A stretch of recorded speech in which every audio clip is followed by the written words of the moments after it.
आप देख रहे हैं जय भारत टीवी।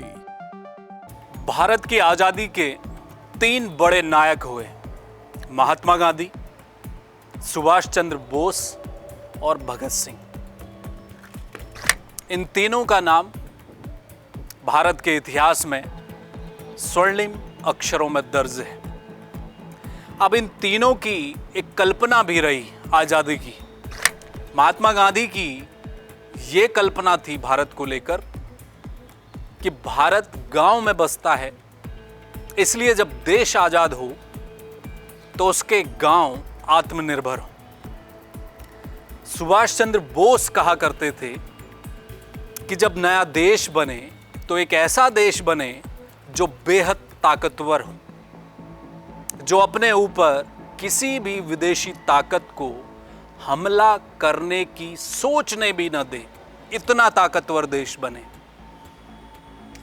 और भगत सिंह कहा करते थे कि ऐसा भारत बने जिसमें हर व्यक्ति शिक्षित हो और भारत की सरकार पर जनता राज करे। ये तीनों की अलग अलग लाइन है, लेकिन इन तीनों को हम मिला दें, तीनों सोचों को मिला दें, तो उसके बाद जो भारत की कल्पना होती है वो एक खुशहाल भारत बनता है। लेकिन आज़ादी के 77 साल पूरे होने पर आपको क्या महसूस होता है? क्या आप आज़ादी महसूस कर पा रहे हैं? क्या आप खुली हवा में सुकून से सांस ले पाते हैं? क्या आपको अपराध का डर नहीं? क्या बेरोजगारी की चिंता नहीं? क्या स्वास्थ्य सेवाओं का कोई भय नहीं? अपराध से दूर दूर तक कोई नाता नहीं? क्या ऐसा माहौल है? अगर आपका जवाब हाँ में है तो आप आज़ाद हैं। अगर नहीं तो फिर आज के दिन आपको विचार करना पड़ेगा कि असल मायने में आज़ादी अभी मिलनी बाकी है।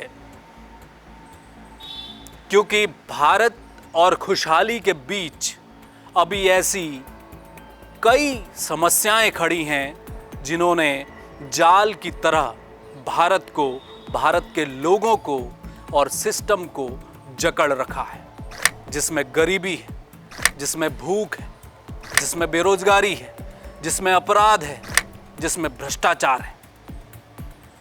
इन बेड़ियों को तोड़ना जब तक बाकी रहेगा तब तक देश को असल मायने में आज़ादी नहीं मिलेगी। ये मैं इसलिए कह रहा हूं क्योंकि भारत की जो तस्वीर आज के दिन हम चर्चा कर रहे हैं वो बहुत कुछ सोचने पर मजबूर करती है। हंगर इंडेक्स की रिपोर्ट कहती है दुनिया के 124 देशों में भारत का स्थान भुखमरी के मामले में 111 नंबर है। नेपाल और पाकिस्तान जैसे देश भारत से आगे हैं और ये हालात तब हैं जब भारत अन्न उगाने के मामले में, अन्न उत्पादकता के मामले में दुनिया के 4 देशों में शामिल होता है। अमेरिका, चीन, ब्राजील और एक भारत टॉप 4 अन्न उत्पादन करने वाले देशों में भारत और हंगर इंडेक्स में 111वें पायदान पर भारत है। यह तस्वीर अच्छी नहीं है। एनसीआरबी की रिपोर्ट की बात करें तो अपराध के मामले में भी भारत का सूरत हाल बेहद चिंताजनक है। दुनिया में 195 देश हैं और अपराध के मामले में भारत 68वें पायदान पर बैठा है, जो बहुत अच्छा नहीं है। होना यह चाहिए था कि भारत को कम से कम अपराध के देशों की सूची में टॉप 10 में ही होना चाहिए था, लेकिन ऐसा है नहीं। और रिपोर्ट यह भी बताती है कि भारत में हर 2 मिनट के भीतर महिला अपराध के 2 मामले दर्ज होते हैं। ऐसे सैकड़ों हजारों मामले हैं जिसमें रेप, यौन उत्पीड़न, हिंसा, तमाम वो मामले जो महिलाओं से जुड़े हुए हैं वो थानों की दहलीज तक पहुंच ही नहीं पाते, यानी कि दर्ज ही नहीं हो पाते। जो दर्ज होते हैं वो आंकड़ा बताता है कि अपराध के मामले में महिलाएं असुरक्षित हैं देश की। हर 2 मिनट में 2 वारदात महिलाओं के विरुद्ध हो रही हैं। इस तस्वीर ने भी आजादी के इस जश्न में खलल डाला है।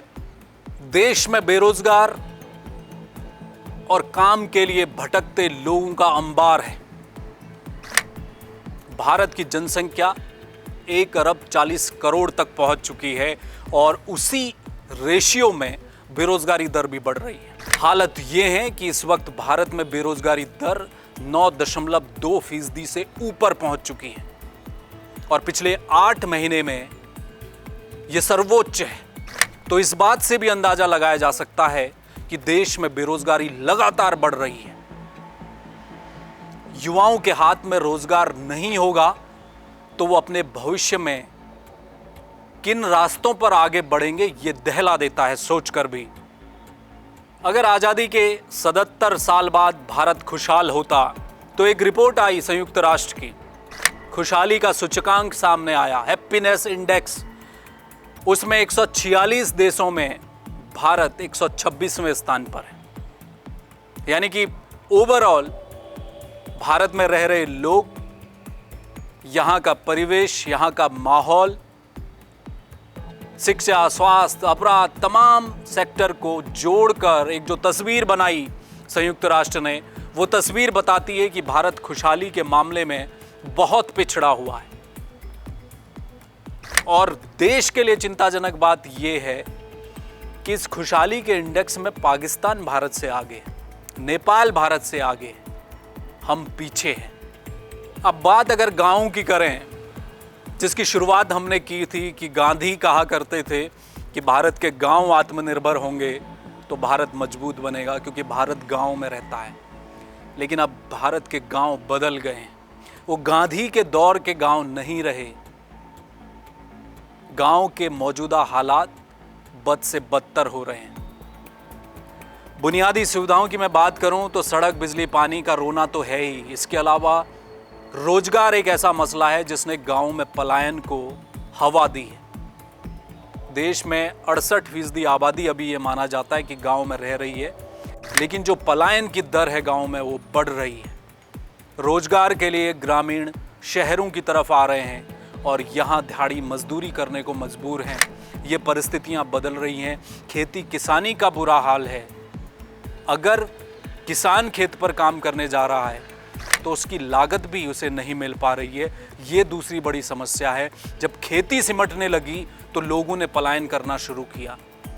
गांव का वो आबो हवा भी अब क्या दूषित होती जा रही है, क्योंकि पिछला एक आंकड़ा जो आया उसने बताया, आंखें खोलने वाला ये आंकड़ा था कि भारत में स्वास्थ्य को लेकर शहरों में जो दिक्कतें बढ़ रही हैं, अब गांव तक ये दिक्कत पहुंच गई है। गांव के लोगों को मानसिक रूप से बीमार लोग पाए गए हैं। भारत के गांव में लगातार उनका आंकड़ा बढ़ रहा है।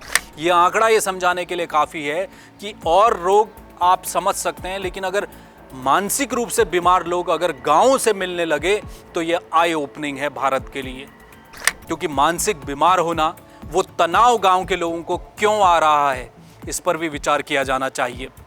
तो ये सूरत हाल भारत का ओवरऑल समझ में आता है। पिछले 77 सालों में हमने कुछ पाया है, लेकिन बहुत कुछ पाना अभी बाकी है। अगर आपको अपना इतिहास और भूगोल पता नहीं है तो आपके भीतर वो सारे गुण आ चुके हैं जिससे आप एक गुलाम बन सकते हैं, या बहुत जल्द आपको कोई भी गुलाम बना सकता है। उसके लिए आप तैयार हो चुके हैं। इसलिए अपने इतिहास और भूगोल को जानने की आवश्यकता है, समझने की आवश्यकता है।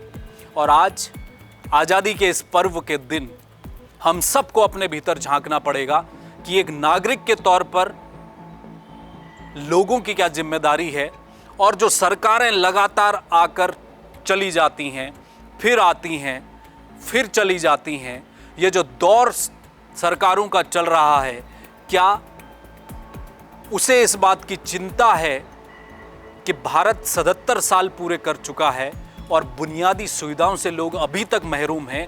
तो ऐसा क्यों है? विचार दोनों तरफ करने की आवश्यकता है। बहरहाल आज के इस पावन मौके पर आप सभी को स्वतंत्रता दिवस की ढेरों शुभकामनाएं। फिर किसी और मुद्दे पर आपसे होगी मुलाकात। मुझे दीजिए इजाजत। नमस्कार।